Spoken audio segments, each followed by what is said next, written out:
రాజగోపురం దగ్గర స్టార్ట్ అయ్యి మళ్ళీ తిరిగి రాజగోపురం దగ్గరికి వచ్చేసాము. కనపడుతుంది కదా బ్యాక్ సైడ్. ఇక్కడికి వచ్చి రాజగోపురానికి నమస్కరిస్తే మీ ప్రదక్షిణ అనేది పూర్తవుతుంది. బట్ ఇంపార్టెంట్ పాయింట్స్ చెప్తాను చూడండి. కొంతమంది చేసే తప్పులు, చెప్పులు వేసుకొని తిరగకూడదు అండ్ సాక్సెస్ వేసుకుంటున్నారు.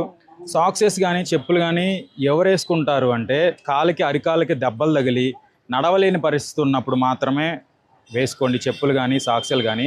మీరు ముందే భయపడి చెప్పులు సాక్సులు వేసుకొని నడవకండి. అండ్ మధ్యలో సగం దూరం నడిచి కాళ్ళు నొప్పులు పుడుతున్నాయి అని చెప్పేసి కొంతమంది ఆటోలు ఎక్కేసి వచ్చేస్తున్నారు. సో అలా కూడా చేయకండి. మీరు దేవుడి మీద భారం వేసి మీరు నడక సాగించండి, ఆయనే నడిపిస్తూ ఉంటాడు. అండ్ అరుణాచలం చరిత్ర అండ్ స్థల పురాణం వీటి గురించి తెలుసుకోవాలి అంటే అరుణాచలం చాగంటి కోటేశ్వరరావు గారి వీడియోస్ చూడండి, మీకు ఫుల్ డీటెయిల్డ్ ఇన్ఫర్మేషన్ దొరుకుతుంది.